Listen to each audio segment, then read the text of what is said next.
Hey hello welcome to chemistry and tool. So अगर आप इस चैनल पे नए हैं तो चैनल को सब्सक्राइब कर लेना, प्लीज़ बेल आइकन बटन को दबा देना ताकि जब भी मैं नया कोई वीडियो अपलोड करूं आप तक नोटिफिकेशन आ जाए। और अगर आपको ये वीडियो पसंद आए तो जाते जाते वीडियो को लाइक जरूर कर देना। तो चलिए शुरू करते हैं इस वीडियो के साथ। हे हेलो एवरीवन, कैसे हैं आप लोग। सो इस पर्टिकुलर वीडियो में बात करेंगे एक ऐसे टॉपिक के बारे में जो कि केमिस्ट्री में बहुत कम अक्सर डिस्कस किया जाता है। बेसिकली ये जो टॉपिक है ये पार्टिकल फिजिक्स इसको कहा जाता है, फिजिक्स में पढ़ाया जाता है। तो अगर कोई फिजिक्स का स्टूडेंट अगर इसको देख रहा होगा तो वो शायद समझ जाएगा कि ये मैंने जो निकाला है या जो भी ये मैंने चीज़ पढ़ा रहा हूँ ये फिजिक्स का है बेसिकली।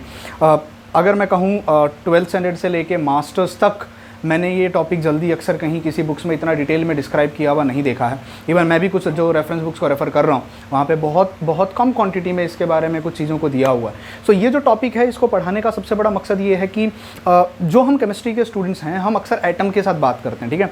हम एटम में भी अगर हम सब एटॉमिक पार्टिकल्स की बात करें तो हम इलेक्ट्रॉन, प्रोटॉन और न्यूट्रॉन तक चले जाते हैं। हमको अगर कोई हमसे कहे सब एटॉमिक पार्टिकल्स कितने होते हैं तो हम कहते हैं सर 3 ही तो होते हैं, इलेक्ट्रॉन, प्रोटॉन, न्यूट्रॉन। एटम का असली मीनिंग जो है वो तो हमें 12th स्टैंडर्ड के बाद पता चलता है कि एटम का असली मीनिंग क्या होता है, क्योंकि हमें जो डेफिनेशन रटवाया जाता है एटम का वो ये रटवाया जाता है atom is the smallest indivisible particle of an element. सबसे छोटा होता है, इनडिविजिबल होता है, जिसको तोड़ा नहीं जा सकता। जबकि ये रॉन्ग है, ये डेफिनेशन रॉन्ग है, बिकॉज एटम से छोटे भी, atom is not the smallest particle, atom से छोटे भी पार्टिकल्स होते हैं। मैं नहीं कहूँगा डेफिनेशन रॉन्ग है, वो इनकम्प्लीट डेफिनेशन है। तो सबसे और भी छोटे पार्टिकल्स होते हैं। और अगर मैं केमिस्ट्री के स्टूडेंट से आपसे अगर मैं पूछूं कि बताओ, आप में से बहुत सारे लोगों को शायद पता होगा, जिनको नहीं पता होगा तो उनको ये लगता होगा कि एटम के अंदर तो 3 ही तो लोग होते हैं, इलेक्ट्रॉन, प्रोटॉन और न्यूट्रॉन। जबकि ऐसा नहीं है। एक्चुअली एक ब्रांच है फिजिक्स की, पार्टिकल फिजिक्स या हाई एनर्जी फिजिक्स जिसको हम कहते हैं। तो ये जो ब्रांच है ये डील करती है कि इस कायनात में, इस यूनिवर्स में हम सब जो बना हुआ, जो मैटर बना है या मैटर के अलावा हम जब पार्टिकल्स की बात करते हैं कितने अलग अलग टाइप के पार्टिकल्स हैं, यानी एलिमेंट्री पार्टिकल्स कितने हैं हमारे पास। तो एक बहुत लंबा चौड़ा एक क्लासिफिकेशन आता है जिसमें से मैंने 2 टाइप के पार्टिकल्स होते हैं। एक जो फोर्स कैरियर होते हैं, जो हमारे बीच में ग्रेविटेशनल फोर्स होती है, या जो भी जैसे फोटोन भी, इलेक्ट्रोमैग्नेटिक रेडिएशन भी एक पार्टिकल नेचर दिखाता है। तो there are basically 2 types of particle. एक होते हैं जिनको हम फोर्स कैरियर कहते हैं, उसके बारे में हम इस वीडियो में डिस्कस नहीं करेंगे। एक होता है जो मैटर या जिसका मैटर बना होता है, मैटर जिस चीज़ का बना होता है, जो स्पेस ऑक्यूपाई करता है, जो मैटर का कॉम्पोनेंट होता है, जो एटम के अंदर प्रेजेंट होते हैं। तो इस पर्टिकुलर वीडियो में हम उन टॉपिक्स का डिस्कशन करने वाले हैं जहाँ पे हम एटम के अंदर थोड़ा घुस के देखने की कोशिश करेंगे कि एटम के अंदर और क्या क्या हो सकता है और क्या क्या चीज़ पॉसिबल हैं। आप यूं समझ सकते हो कि ये वीडियो न्यूक्लियर केमिस्ट्री का स्टार्टिंग पॉइंट है। अगर कोई भी स्टूडेंट न्यूक्लियर केमिस्ट्री पढ़ना चाहता है तो उसको यहीं से स्टार्ट करना चाहिए, ना कि डायरेक्ट जाके मास डिफेक्ट से स्टार्ट करना चाहिए या न्यूक्लियर फ्यूजन और न्यूक्लियर फ्यूजन से स्टार्ट करना चाहिए। तो चलिए एटम की दुनिया में घुसते हैं। देखो, हम सबको पता है एटम क्या होता है। एटम एक किसी भी एलिमेंट का वो सबसे छोटा हिस्सा होता है जिसमें उस एलिमेंट की प्रॉपर्टीज होती हैं। ऐसा मैं नहीं कह रहा हूं कि एटम से छोटे नहीं होते हैं, एटम से छोटे होते हैं, इलेक्ट्रॉन, प्रोटॉन और न्यूट्रॉन होते हैं, पर एटम उस एलिमेंट का वो छोटा हिस्सा है। जैसे 11 इलेक्ट्रॉन, 11 प्रोटॉन और कुछ न्यूट्रॉन मिला के जो एक सिस्टम बनेगा जिसको हम सोडियम कहेंगे। इलेक्ट्रॉन की अपनी खुद की प्रॉपर्टी है, प्रोटॉन की अपनी खुद की प्रॉपर्टी है, न्यूट्रॉन की अपनी खुद की प्रॉपर्टी है। पर जब 11 इलेक्ट्रॉन, 11 प्रोटॉन और कुछ न्यूट्रॉन्स का एक असेंबली बन जाता है, उस असेंबली को, उस स्ट्रक्चर को हम एटम कहते हैं। तो atom is not the smallest particle, it is not the smallest particle, but it is that smallest particle which has still got the properties of that element. Sodium का property आपको तब तक दिखेगा जब तक 11 प्रोटॉन, 11 इलेक्ट्रॉन और कुछ neutron आपको साथ दिखाई देंगे।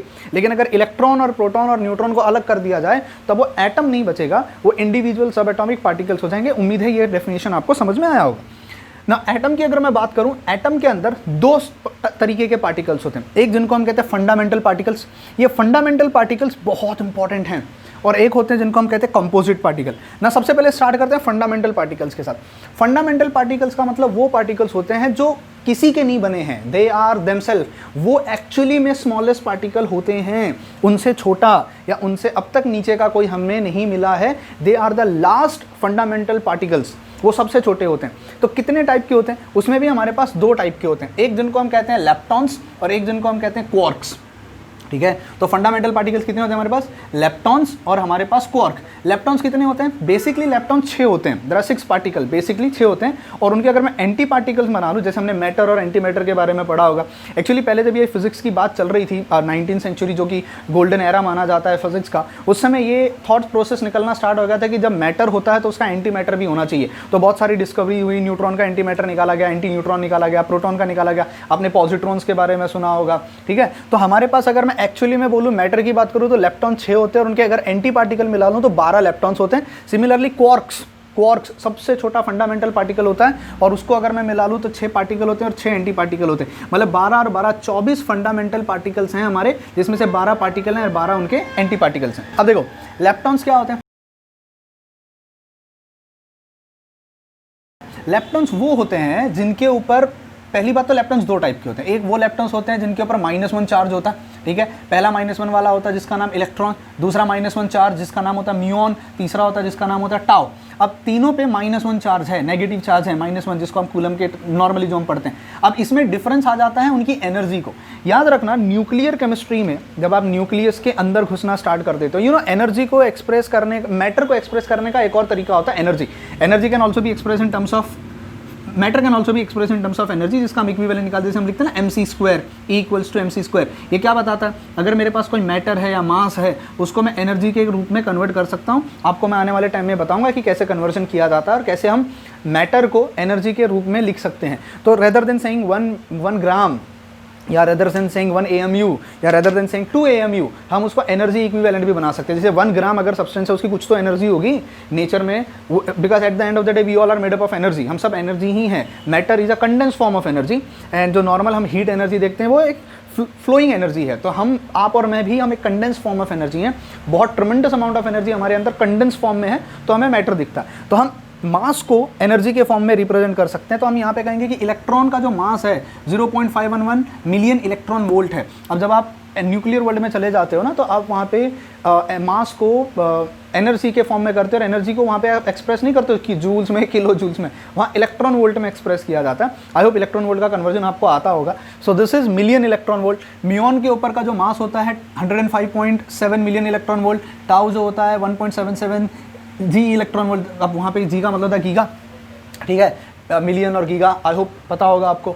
So this is how it is represented. अब इलेक्ट्रॉन के जैसा ही हमारे पास आता है पर वो न्यूट्रल चार्ज वाला होता है। म्यूऑन के जैसा ही होता है पर न्यूट्रल चार्ज वाला होता है।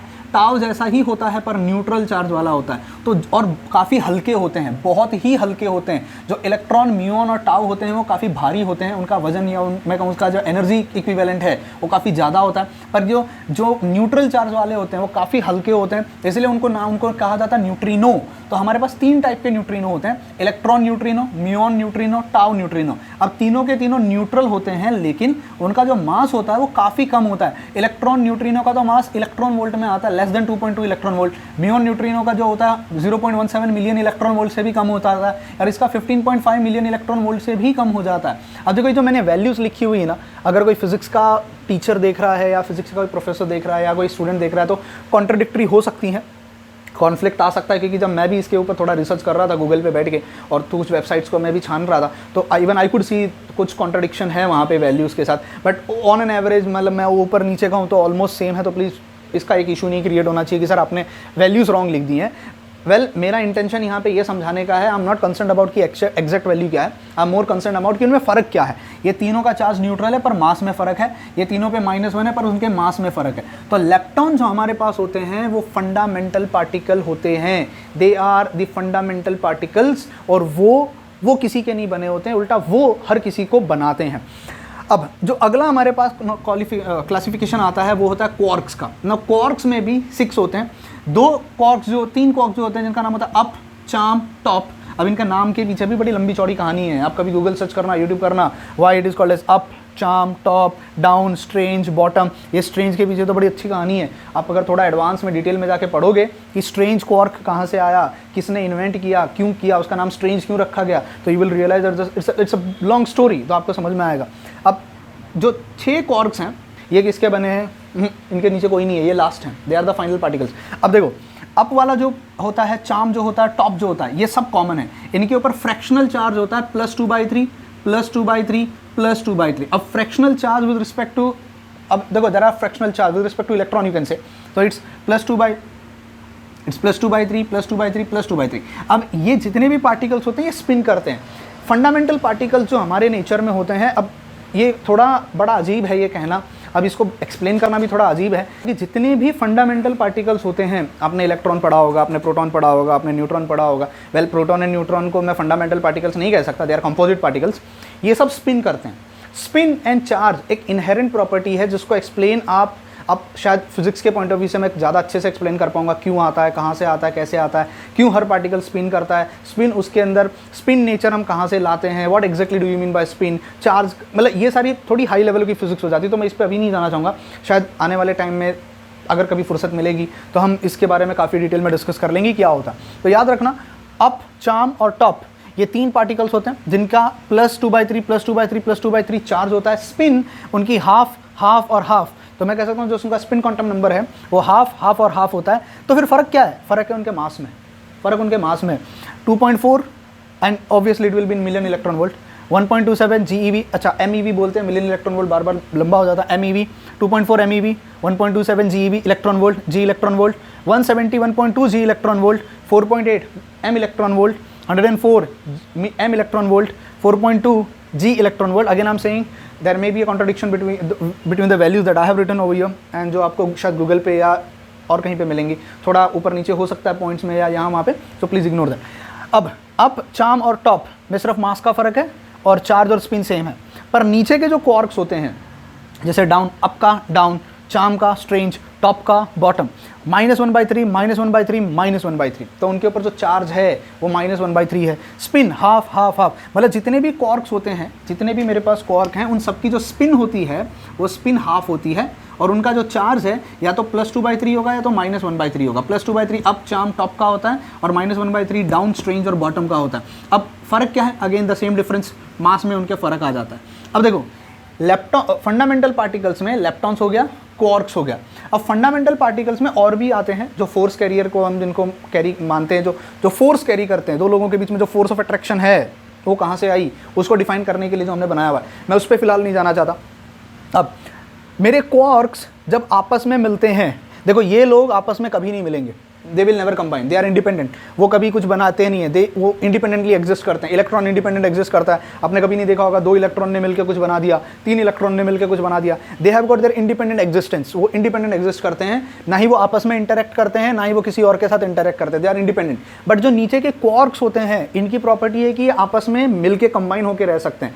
अब अगर 2 क्वार्क एक साथ आ जाएं, जैसे अप और स्ट्रेंज आ जाए, डाउन और चार्म आ जाए, अप और बॉटम आ जाए, डाउन और टॉप, अब सोचो कितनी पॉसिबिलिटीज़ हैं। और इनके अलावा इनके एंटी पार्टिकल्स भी होंगे, इनके एंटी पार्टिकल्स भी होंगे। एंटी पार्टिकल्स में और इनमें फ़र्क क्या होगा? चार्ज का, मास सेम रहेगा, स्पिन का और चार्ज का फ़र्क आ सकता है, तो उनको हम एंटी पार्टिकल्स कहते हैं। जैसे न्यूट्रॉन और एंटी न्यूट्रॉन में क्या फ़र्क होता है? हमारा न्यूट्रॉन न्यूट्रल चार्ज वाला होता है, एंटी न्यूट्रॉन भी न्यूट्रल चार्ज वाला होता है, स्पिन में फ़र्क आता है। अगर वो +½ का होगा तो वो -½ का होता है। तो जरा आप थोड़ा गूगल रिसर्च करना कि एंटी पार्टिकल्स होते क्या हैं, तो आपको बहुत सारी चीज़ें समझ में आएगी। और आने वाले वीडियोज़ में मैं एंटी पार्टिकल्स के बारे में भी थोड़ा और अच्छे से डिटेल में डिस्कस करूँ, ठीक है। अब यहाँ से पॉसिबिलिटी ये उठती है कि अगर क्वार्क्स आपस में कंबाइन करने लगते हैं, दे इंटरैक्ट, तब हमें जाके कंपोजिट पार्टिकल मिलता है। और जो कंपोजिट पार्टिकल हमें आता है उनको हम कहते हैं हेड्रॉन्स। क्या कहते हैं उनको? हेड्रॉन्स। तो एटम के अंदर फंडामेंटल पार्टिकल जो किसी जो फाइनल होते हैं, जो किसी के नहीं बने होते, and then you have got hadrons. Hadrons का मतलब कंपोजिट पार्टिकल जो बने होते हैं किसी, उनको तोड़ के और अंदर जा सकते हैं। फंडामेंटल में लेप्टॉन्स जो कभी इंटरैक्ट नहीं करते, इंडिपेंडेंट आइडेंटिटी एग्जिस्ट करते हैं उनकी, electron, muon, tau, electron neutrino, muon neutrino, tau neutrino. उसके बाद क्वार्क्स में up, charm, top, down, strange, bottom. हमारे पास कितने हो गए टोटल मिला के? 12, और इनके एंटी पार्टिकल्स निकाल लोगे तो कितने हो जाते हैं? 24। अब क्वार्क्स भी अगर आपस में इंटरैक्ट करें तो सोचो कितनी पॉसिबिलिटी है। We have got 12 types of quarks, ठीक है, 6 पार्टिकल, 6 एंटी पार्टिकल। और ऐसा नहीं है एंटी पार्टिकल रिएक्ट नहीं करते, एंटी पार्टिकल भी कंबाइन करते हैं। आप जब और इनके बारे में, क्वार्क्स के बारे में जब पढ़ना स्टार्ट करोगे, you will find there are some composite particles जिनके अंदर पार्टिकल और एंटी पार्टिकल वाले क्वार्क्स मिले हुए हैं, ठीक है। तो कंपोजिट पार्टिकल 2 टाइप के होते हैं। कैसे? अगर 2 क्वार्क, कोई भी 2 क्वार्क अगर आपस में मिल जाएं तो एक कंपोजिट पार्टिकल बनेगा, और उस कंपोजिट पार्टिकल को हम क्या कहते हैं? मीज़ॉन। तो मीज़ॉन्स का मतलब क्या होता है? मीज़ॉन वर्ड सुना हुआ है। मीज़ॉन का मतलब क्या होता है? जब 2 क्वार्क्स आपस में मिलते हैं, व्हेन देयर आर 2 क्वार्क्स। अब 2 क्वार्क कौन से भी हो सकते हैं, they can be up, strange, down, charm, bottom, top, up. अब देखो ये अकेला 5 तरीके से रिएक्ट कर सकता है। Top can react with 1 2 3 4 5। अब उसके अलावा एंटी पार्टिकल भी हैं। तो अगर मैं बोलूँ तो एक अकेला टॉप 11 तरीके से कंबाइन कर सकता है। एक टॉप जो है वो अपने एंटी पार्टिकल से कर सकता है, इन 5 के साथ कर सकता है, और इनके एंटी पार्टिकल के साथ कर सकता है। तो there are 11 different ways in which a top can combine. And similarly then you will be having charm. तो आप परम्यूटेशन कॉम्बिनेशन लगा के पता कर लो कि कितनी और पॉसिबिलिटी हो सकती हैं। तो अगर दो क्वार्क आपस में आएंगे तो हमें मीजॉन मिलता है। याद रखना मीजॉन बना होता है दो क्वार्क्स का, quark number 1 and quark number 2। अब इसमें एक एग्जांपल दे सकता हूँ, पायोन और केओन। आपको होमवर्क ये है, आप जाओगे गूगल पे सर्च करोगे, थोड़ा वेबसाइट सर्च करना, थोड़ा इमेजेस में जाना, थोड़ी वीडियोस और देखना और पता करो पायोन किस किस क्वार्क का बना है। पायोन के अंदर दो क्वार्क हैं, ये तो हमें पता चल गया क्योंकि वो एक मीजॉन है। और मीजॉन भी अगर वो है तो उसमें कितने क्वार्क्स हैं और कौन से हैं, which are those two quarks. Then for example I have got kaon. Kaon के अंदर वो कौन से क्वार्क हैं जिनका वो बना हुआ है, and hence they are called as composite particle, क्योंकि वो दो क्वार्क्स के बने हैं। तो they can not be called as, तो हेड्रोन का फंडामेंटल नहीं कह सकते क्योंकि वो किसी का बना है, समझ में आया। तो अगर दो क्वार्क्स आएंगे तो मीजॉन। सिमिलरली अगर तीन क्वार्क्स आपस में मिल जाएं, इधर 3 क्वार्क्स आपस में मिल जाएं, हम उनको कहते हैं बेरियॉन्स। क्या कहते हैं उनको? बेरियॉन्स। तो you have got made up of 3 quarks. जैसे बेस्ट एग्जांपल दे सकता हूं प्रोटॉन एंड न्यूट्रॉन। तो your proton and neutrons are baryons which are hadrons. Hadrons का मतलब कंपोजिट पार्टिकल। कंपोजिट में भी वो ऐसे कंपोजिट हैं जिनके अंदर 3 क्वार्क्स हैं, इसलिए उनको बेरियॉन्स कहा जाता है। और उन 3 क्वार्क्स में प्रोटॉन और न्यूट्रॉन आते हैं जिनके अंदर तीन क्वार्क्स ने आपस में एक दूसरे के साथ कंबाइन किया है, इंटरेक्ट किया।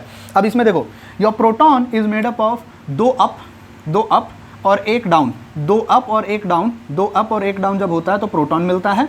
2 डाउन और 1 अप होता है, 2 डाउन और 1 अप होता है तो न्यूट्रॉन मिलता है। समझ रहे हो? तो मतलब प्रोटॉन और न्यूट्रॉन इन दो के कॉम्बिनेशन से बनते हैं। बाकी के कॉम्बिनेशन से सोचो और कितने बेरियॉन्स बन सकते हैं। तो आप जरा गूगल पे सर्च करना बेरियॉन्स की लिस्ट और कितने अलग अलग टाइप के बेरियॉन्स हैं हमारे पास। तो you have got proton and you have got neutron. और जरा सर्च करना मीजॉन में कितने कितने अलग अलग टाइप के हमारे पास मीजॉन्स आते हैं, ठीक है।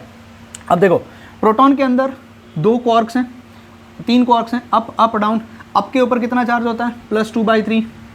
फिर दूसरे अप के ऊपर +2/3, डाउन के ऊपर -1/3। अगर आप ओवरऑल इसको चेक करो तो कितना निकल के आएगा मालूम है? 4, 2 + 2 4 और -1, 4 - 1 डिवाइडेड बाई 3 यानी 3 डिवाइडेड बाई 3। आंसर निकल के आ रहा है +1। इसीलिए हम कहते हैं proton is +1। Now why proton is +1? क्योंकि वो क्वार्क्स का बना है and it is an hadron. Hadron में भी बेरियॉन है जिसमें 3 क्वार्क्स हैं और 3 क्वार्क्स ऐसे हैं, 2 अप है और 1 डाउन है, अप डाउन, तो उसका टोटल मिला के +1 आता है। समझ में आया ना?